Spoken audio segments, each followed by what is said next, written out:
Hi, Nagesh. I just joined. Hi, Vincent. Good morning. Good morning. How's everything? Going good. Okay.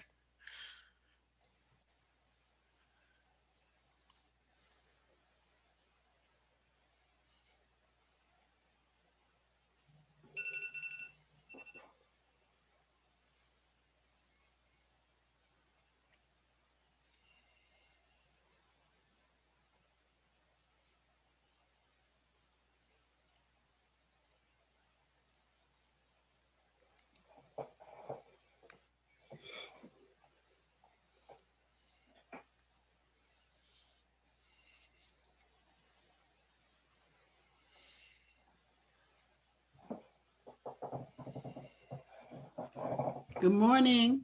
Hi, Renee. Good morning. Good morning, Renee. Okay, I'm where I can't hear again. Okay, testing one, two, three. Can you hear me now? We can Uh, hear you. Yeah, we can. Okay, thanks. All right, hopefully this is going to be a very short meeting. I sent everybody information regarding voting. Did anybody get a chance to look it over? yes, I saw it. It looks kosher to me. Okay, what about you, Nagesh? Yeah, I looked at it. So it's a software. Yeah. Okay, then I sent you a separate email with some of the suggestions I had regarding the requirements, because I put that, like I went on this company and I did a couple of just, like trial things. And you have to, like, if you tell them what the characteristics are or the requirements, then that's what they do. So like it makes sure that people only vote one time. It makes sure that they're legible. I mean, that they can vote, and it makes them record who they are. So I did it according to the address. So it would say like 117, 119, unit 103. So that's what they would have to put, 117 U 103. So that means one vote per unit. You mean? Yes, one per unit, unless they have multiple units. Okay. If they have multiple units, it's only one vote. If it's a company, it's only one person that can vote. If it's a couple, it's only one person. So on the separate email that I sent, let me just see, I don't know, like I'm not really good at this, but Yeah, I didn't see the second email anyway. So that's okay, so I sent a second email, and basically, okay, that's I have not, more people joining. okay. Morning. Hello, good morning. This is Shaniqua. Hi, Shanique. Hi, good morning, Shaniqua. Hi, good morning, everyone. Okay, I don't see it sent.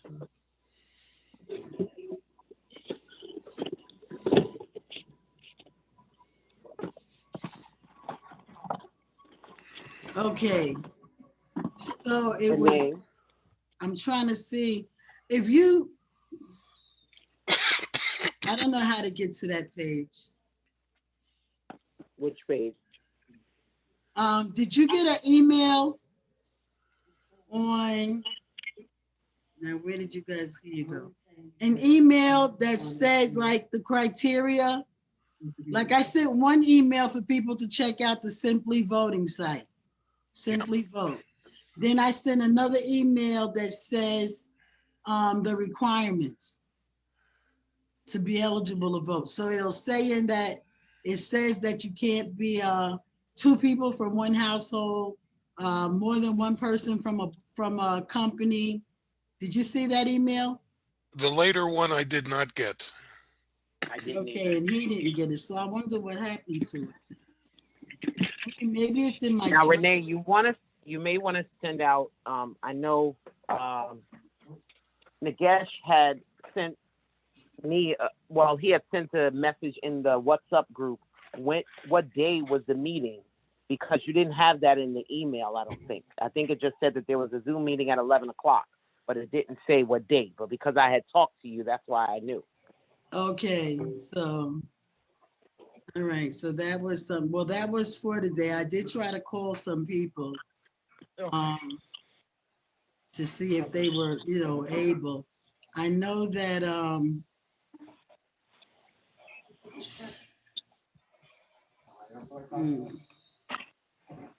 just having this problem. So I definitely cannot find those notes. But I think I can get it off of here.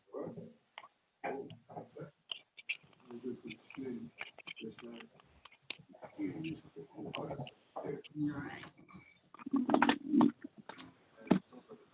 Okay, so now I've even lost you guys.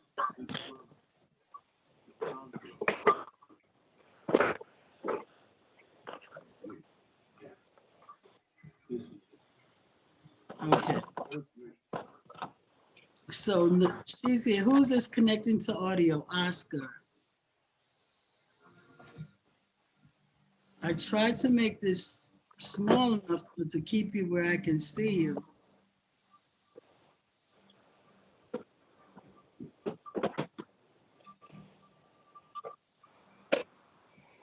Okay, I'm gonna have to send that back out. Okay, good morning, Joe.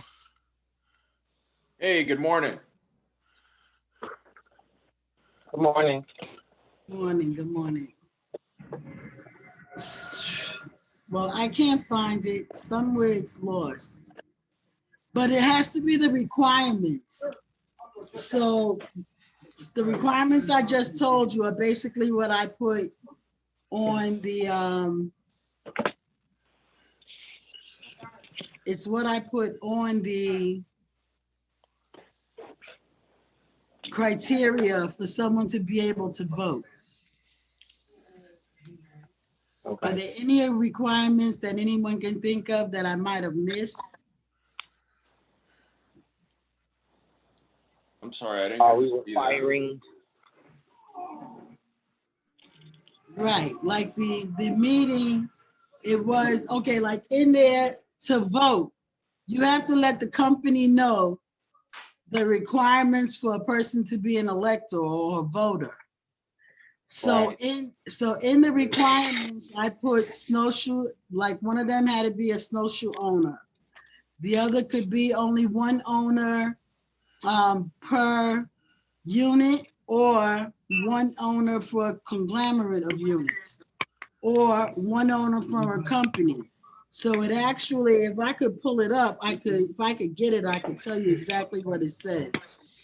But it basically just makes sure that we don't have a husband and wife on the board, or two people from one organization on the board, and that we don't have, like, let's say a person that has 5 units, that does not entitle him to 5 votes. Right. How are we verifying the votes? Like, what if they come back and say these aren't legitimate? How do you know these are the right people that voted? Is there a verification process? Because it's online. Right, the company Simply Vote, when you get, like, I had to give them a list of everybody's emails.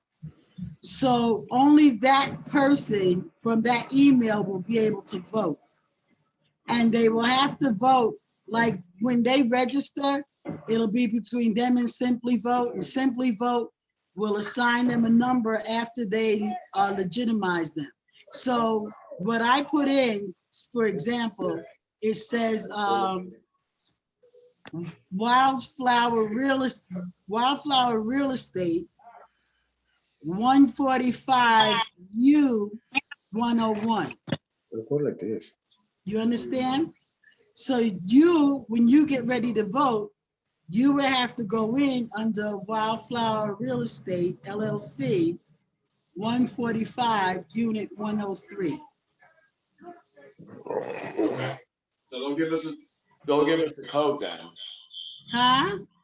They'll give us a code or something. Right. Then they'll give you a code. That's the correct. verification. Okay. Right. And they said that it'll be available the same day. The other thing I did was, and I wasn't sure if you guys wanted to do that, but like I said, all I did was trial and error to see how it works. But I did it for like 7 days. So a person would have from the 15th to the 22nd to vote. That would be for the people, because I think it's out of the whole group of owners, I think I do not have email addresses for 5 of them. So, I mean, I can try to get them, but they would actually have to be mailed a ballot that they would mail back to Simply Voting. So that's why I did the 7-day stretch. But if you guys don't want to do the 7-day stretch, that's fine. If I could say something, the only thing I could think of is, Edgar is going to fight this tooth and nail. It's a Canadian company. What if he says, well, what's their legitimacy to hold the vote that's happening here in America? Just an angle. I'm just thinking of that. Academic. Mhm.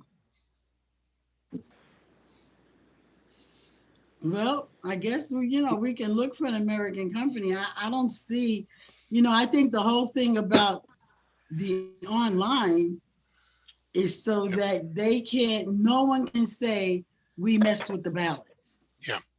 Okay. Well, yeah, somewhere in the company's bylaws, I would like to look at this is valid. It's legal here. It's legal in Canada. It's legal in America. And so nobody can argue about it because you know who we're dealing with. Right. The only other thing I can think of is the time frame for voting. If we're giving them a week, we need to make sure that in the bylaws it doesn't specify that it needs to be done in a day, or that there is nothing to it, because I could see that being an issue.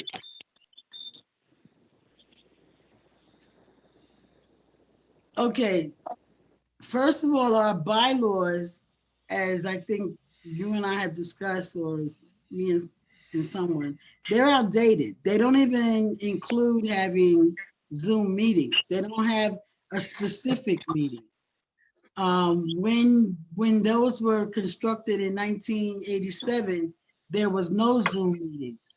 So if we're gonna rely on the board, the bylaws, then we probably can't have a meeting at all because we can't come together, because that's what the meeting is. But the bylaws don't specify what exactly kind of meeting. I'm only inferring that it did not allow for electronic meetings back in 1987. Well, that's different because there's the intent. I don't think that there was an intent of not having electronic meetings, because that didn't even exist. So I don't think it was written with that. We're still meeting regardless of the medium. My only concern is within the bylaws, if it specifies a time frame for voting. If it doesn't, then it's open.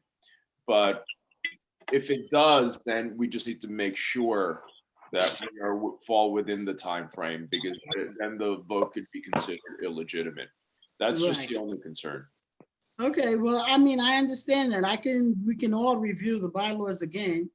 The only thing that I really saw that had any kind of time frame was that the notice for a meeting had to be no less than 10 days and no more than 90 days. And it doesn't specify. Well, if you send it through mail, it's kind of the same thing. People get it at different times. I was just about to say that. Yeah. Because if they were the legal angle, proxies. I'm sorry, go ahead. I was just thinking of the legal angle in any way to delegitimize it, but you can always counter argument that if you get it through the mail, people will get it at different times and they'll be received back at different times, the physical ballots, so that it should be okay. Right. Because I'm thinking we won't see the results until the voting is done completely, and then is that sent to someone individually, or how would that work? Well, it has monitors, so they would either, the way the guy explained it to me, he could either come to a Zoom meeting with everybody and let us know what the results are, or we can, depending on who we assign, up to, I think he said 3 people can contact them. We would see who voted and what the results were, but we would not necessarily see how they voted. So I would know that, and I'm just using your name, Shaniqua. I would know that Yeah. you won, but I wouldn't know who voted for you. The Okay. only thing that it would show us is that the people in building 119 voted. Okay, then I would say, just from past experience, if we leave it where only they have the results and nobody basically contacts them, and they join our meeting when we have the owners meeting to discuss the results, then it's almost like when we had a management company and those proxies were sent to the management company. They never opened them until they actually came to the physical meeting, and then we opened them at the meeting. Right. That is correct. Now, the only other thing is to do it to where, like online, to where we do it, I guess up to that point, it's $200. Right. Okay. Well, how Now, many owners I you? did also speak to the attorney, and she Okay. did say she would call me back in a couple of days. But then that, if we wait for her, that puts us outside of the 15th, outside of those dates. This is And Vincent's attorney you spoke to? yes, Okay, great. and she charges $150 an hour. And if she represents us, depending on the situation, it would be $1,000 retainer fee. But she would give us the initial Zoom meeting interaction for $150, but she still needed a few days to get back to us. Okay, I'll contribute to that. Yeah, I will. We will too. Okay. Yeah. So that's where we stand with that. And yes, Edgar, they will come after you. They've already tried to levy my truck the very next day. But whatever they do, I'm fine with that, because I did also go and sign to take them to court up at Riley's office. So, they're going to give us a fight. Now, I did understand, I have heard that supposedly they might give everything up on the 31st of the month. I don't know. Well, if we have a new board in place, then good. Right. Okay, anybody have questions? The guest, you have anything you want to say? So, okay, that's fine with that software and that company for voting. As an alternate, like what about like mail-in voting, what we discussed last week? Is there any further on that? What did you mean? No, just so far we discussed about the software and the company, like which will do the election process. Right. As an alternative, like, do we have that mail-in voting still in progress? I mean, where do we stand on that? The mailing voting? Mail-in ballots, mail-in. They would do the mailing ballots too. Is that correct? Yes. I think that's what he's asking. They would do them as well. So they would do both the online and the mailing one. No, I understand that. Okay, leave that company outside. Like, let's say if we have to do that, like as a owners, like cooperative owners, what is that mail-in ballot process? Do we need a third-party company for that? You No, need the same third- company. Go ahead. I'm sorry. No, go ahead, please. I think, if I'm not correct me, Renee, the same company that we're using for the online will then send anybody who doesn't have an email a physical mailing ballot. And then they would mail that ballot back to the company, and they would count that with the online results as well. And I believe, if I'm not mistaken, the guest, you're trying to say, like, do we have an alternative to do it ourselves? Yeah, just in case if that doesn't work for everyone. So do we have an alternate? Right.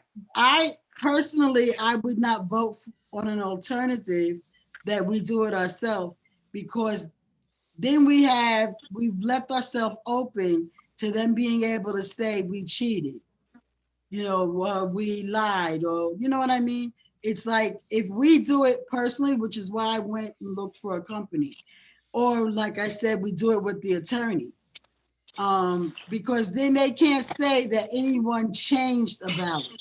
They can't say that everyone didn't get a ballot or somebody voted 2 or 3 times. So if we did the online, there's a way of checking that. If we do it with an attorney, there's a way of check and balance. So I don't know. I mean, I did find ballots, don't get me wrong. I Is the definitely, ballot secret ballot or open ballot? If it is open ballot, where would the cheating come from? Everybody will have their own signature on their own paper, right? It's visible to everyone. right, but okay, let me just go back to Edgar's complaint 3 years ago. His complaint was when Mitchell Schwartz said in court that Edgar had a problem with the election, Edgar's response was, I never saw the ballots. I think he cheated me. You understand? So rather than put ourselves in that position, because he claims that, what's her name? Shantae? Whoever it was before us, Ashanti. He claims that Ashanti and George and Mitchell Schwartz opened the ballots. And they named Mitchell Schwartz president when he believed he won. Okay. Yeah, I would recommend using a third party and having them verify the count and announce who the winners are. That way, you know, we are all out of that in case there's any issue. That's what I'm thinking. Legitimate, just something that if, and hopefully not, they take us to court, we can use the third party or we use the attorney. Yeah, the only issue is like getting all the 52 owners, like 52 unit owners, like whoever it is, into the mix, like that need to be done carefully, right? We have all the contacts. We have all of them.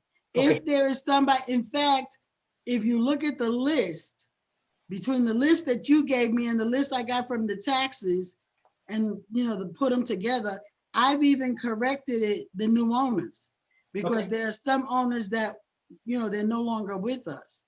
And then I put question mark by the owners that I'm not sure of, and I will make sure that they get it. Now, the good thing about that is everybody can have a copy of the list of who's eligible. And then if there's someone you see that's missing, I went off of your list and my list. Okay, fine. Anybody else? Okay, so I didn't. Renee, one question. Uh-huh. Are we doing it according to everyone who is an owner can vote, or are we doing it according to bylaws that says owners that are in good standing? I recommended we do it according to everyone that's an owner. Okay. That was my recommendation, because there are people that are legitimately not in good standing. Yeah. I just wanted to know. Because if we're going by, like, if I know we keep on kind of going back and forth as far as like bylaws, and we talk about the bylaws and they talk about the bylaws. I just wanted to make sure that we were kind of clear as far as that goes, because I know that that's going to be one of their things. Okay, and I agree with that, but past practice is past practice, and both of them got on that board, and they were not in good standing. I agree with you. Trust me, I know. Okay. Okay, if I could chime. I think we should have everybody vote, but then just take apart, put those that are not in good standing aside and see where the vote comes out, because the bylaws does say they have to be in good standing. But, we can get away with having everybody count, that would be ideal. Well, someone can make a motion. I make a motion that we allow everyone to vote. You got to figure when we get in and we get things straight, and it might take us a whole year, then we can go to strictly enforcing the bylaws. But right now, there's so much wrong, and there's so many things. Again, the bylaws have to be brought up to date. Yeah, I agree, Renee, but here's the concern. If we allow everybody to vote, even those that are not in good standing, and I'm not saying we should allow them to vote, I'm saying though it's allowed their vote to count. If they take us to court, they're going to go by the bylaws, and the bylaws say those that are in good standing. So yes, let's let everybody vote. But those that are not in good standing, let's take those votes aside, and just see where the where the vote lays, who wins or whatever. And if we need to then make an argument to count those votes, then we can do that. But if we have everybody vote and count everybody's vote in violation of the bylaws, then they have an angle to really come at us and delegitimize the election. But where do we get the data whether who is in good standing or not? Like, who will share that with us? If I could chime in something, make this public. I'm in arrears. This is Vincent speaking. I'm in arrears, but I am paying preferred management according to the contract that Christie set up. So technically, does that make me in good standing if I'm keeping up with my arrears? And to answer Nagesh, part B is, okay, I think preferred management will be the company to ask who is up to date and who is in arrears. That's all. And the second thing is, what about the escrow, right? For example, like people who are willfully holding the money because of these elections and everything, what we discussed earlier. So we need to keep track of those people also who are willing to pay, but holding their funds like for this annual meeting and like the rest of the process to take place. Okay, and I'm just going to give my personal opinion. I think the only thing for us to go with this process is, are they legitimate owners? Because of two things. Preferred management is not going to tell us who is, because they legally can't tell us who is up to date in their dues and who isn't. Okay, that's the very first step. That's information that's not public information. The other thing is, if we acknowledge that people are going to be withholding their dues because of the situation, then how would we know that? They could tell us that, or they don't have to tell us that, because that is right now between them and preferred management. Preferred management is not working with us. Right now, they're just working with the board. So if we go by who are owners, that's something we can verify through the tax records. Even if you go with the bylaws stating that people with the, owners with good standing can vote or count, at the end of the story, like who will justify, who will, what do you call, like, validate that? That's what I'm saying. We won't be able to validate that until we are in control, and then we can say to preferred management, we need that information. And even when we get it, Shaniqua, help me out here. No, for the new board to be in control, the election has to happen. For the elections has to happen, like there is a bylaws need to be followed. So there is a catch-22 there. Yeah. I just asked the question because I know that that's something that is usually the issue when it comes down to voting and different things like that. And especially since the last time, what the letter that Edgar sent back to us in regards to like quoting the bylaws back to us. So that was my concern. When it comes down to once the board is elected, then the board is the one that will be directing preferred management. And at that time, then any other votes going forward, I would say that once we kind of get a hold of things, kind of get on track, then we try to stay as much to the bylaws as possible. The thing that I have seen is sometimes the bylaws are used and followed according to the convenience of the board or the person, what works for them at the time. And I think that in order for us to be just kind of able to not deal with scrutiny or anything else is to follow it, whether it suits us or not. Right now, I always pay my dues at the end of every month. So according to preferred management, I'm always behind because I pay at the end of the month. I don't pay it by the 5th. So when they send out a report, if that report is going out now, it's going to say that I'm behind, which I don't have a problem with. But for other people, it may be situations where you can't go through every situation to talk to every owner to find out what's going on because of the time frame that we have. And I understand what Joe is saying as far as if they do take us to court, then that kind of proves it.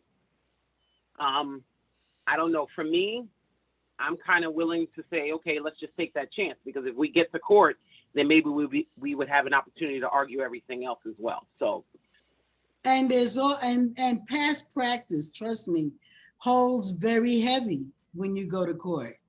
And our president, I'm not gonna say the amount, but he was well behind in dues. And he stayed, he remained like that. Exactly. And so was Edgar. So those would be points that I think we could argue. And I think no matter what we do, if they're gonna take us to court, they're gonna take us to court, and we're gonna have to fight it anyway.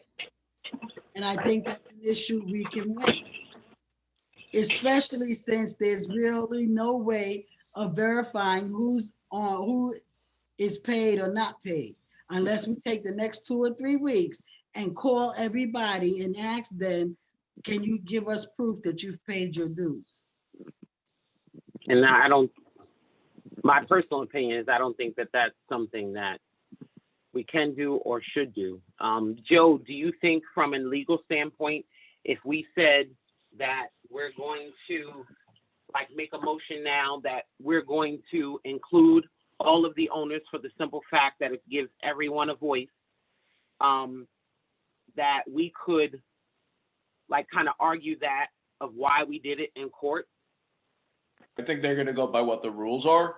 I'm not saying not to have anyone, not to have all the owners vote. I think we should, but we need to decide which votes are going to count per the bylaws, so that way we fall within the law and we don't get into any kind of gray areas where the election could be, could be invalidated.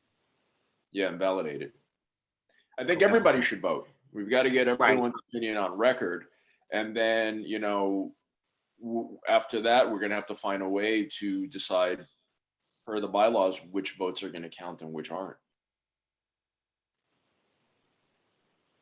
I'm wondering if, because right now we're looking at the 15th, but realistically, I don't know if that's still going to be possible as far as getting everything set up and everything like that. So if we have the vote, we get everybody to vote, and then we have preferred management, whether they would do it or not, I don't know it would be possible. But if they were to contact the voting company to tell them who is actually eligible and who's not eligible, and then the voting company could kind of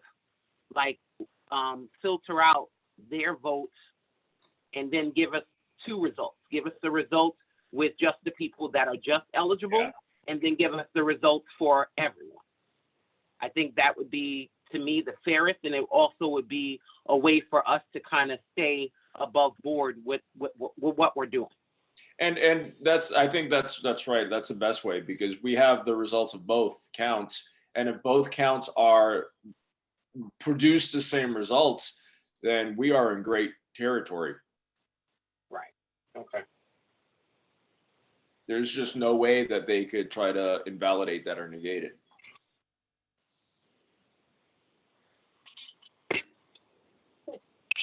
Well, and I mean, is it just the 5 of us on? On the Zoom now? Yes. Okay.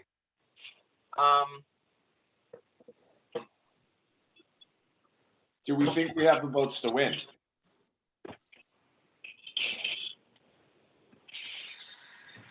I think we have the votes to win. If we go just by the owners that are in good standing.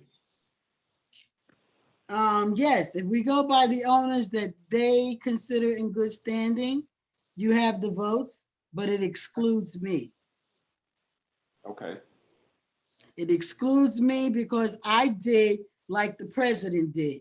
He took his money and he paid insurance and did what he wanted. I took my money and I'm saving my property. My property is falling apart and my money went to a new floor, new window, a new sliding thing, and they don't want to repay me that money. And I paid them $14,000 when I moved in. Okay, I mean, that's understood, that's valid. That it excludes you is painful, but as long as we get the results that we want, it's fine because we're gonna put in the new board regardless.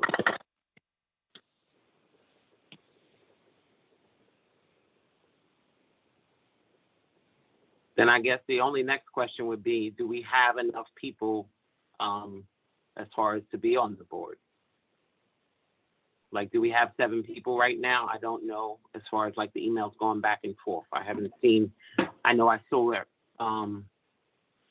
something from Joe, and I think we talked at the last meeting.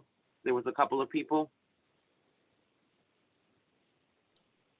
Yeah, Vinny's here. I mean, if you need a head to fill any kind of seat within any capacity I could do, you can count me in. Okay. So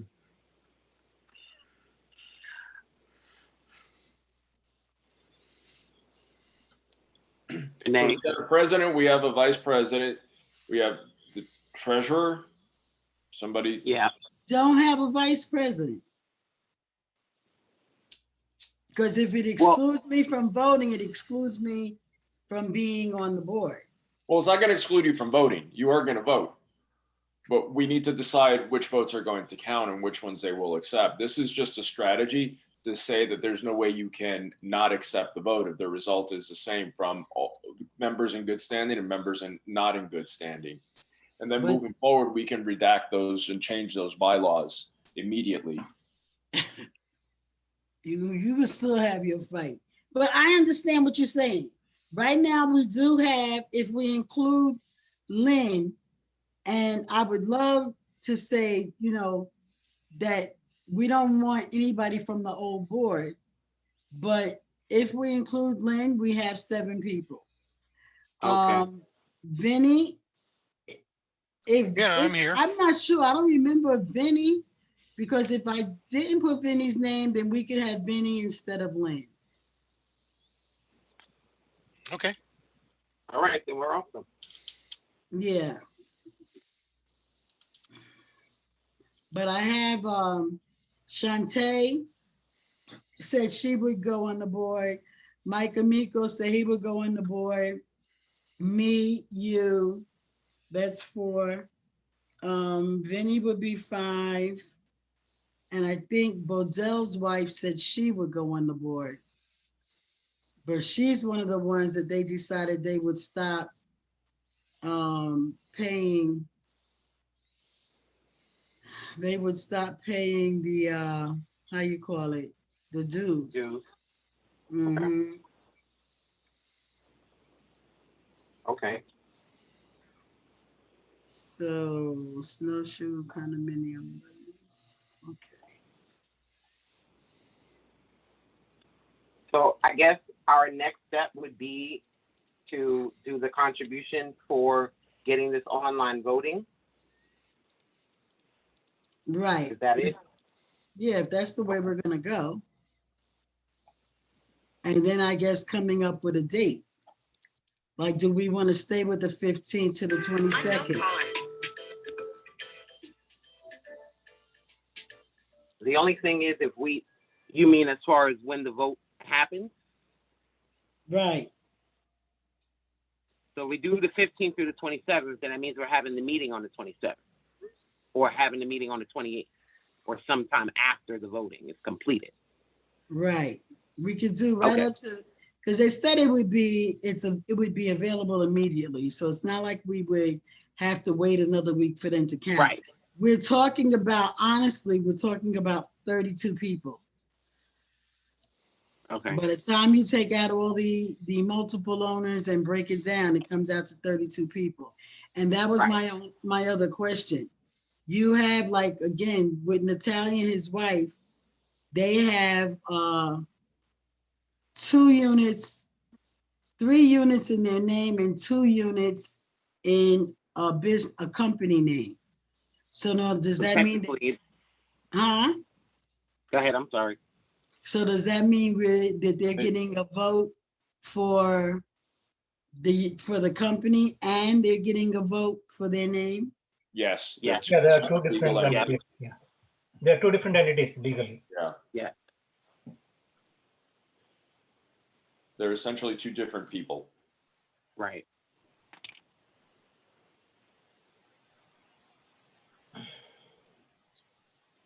So then I guess the only one that doesn't get the benefit of multiple votes will be Edgar. Because all of his units are in him and his wife's name. Right.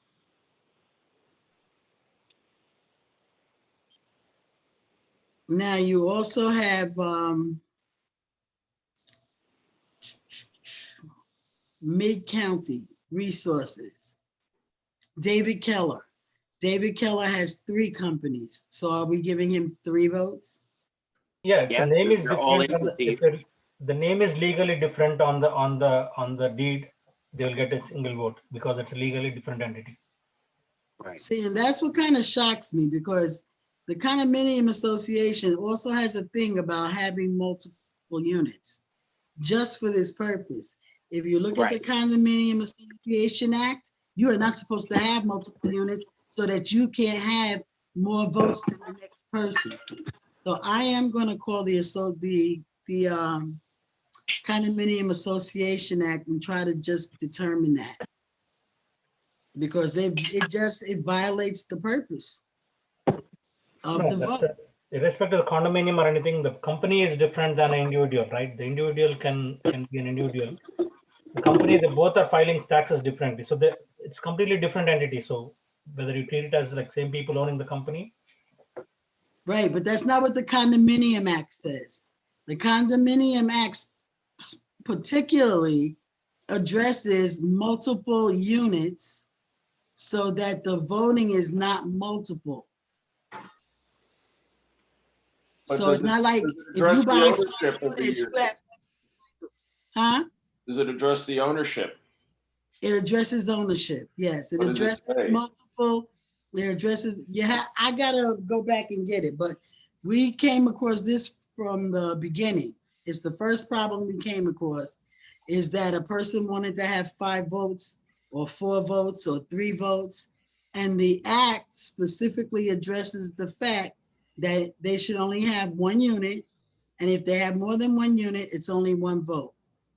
Yeah, No, but that's one person. The company is a separate person. You got to think of the company as a different person, because ownership in a company can be transferred.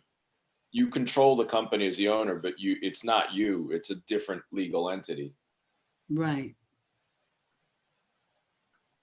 Okay. If I could add something here, my next door neighbor, Ruth, she wanted to be proactive, although she's not online today. So let's not forget Ruth. Definitely not. Yes. I don't know if She got the email. She's Bootsy Yeah, Hart. okay. She got the email. Ruth Sanchez. I actually sent out 27 emails to Okay. everyone. Okay. All right. Anything else? Think we're good? I think we are. Nagesh? I'm good. Okay. Shaniqua? I'm good. Vincent? I'm Oscar? good. How you doing, Oscar? I'm good. All right, guys. I'll be talking to you soon. Bye. Okay, bye. Right. Yes. Yeah. Okay. All right. Bye-bye. Okay. Thank you. You're welcome. Thank you.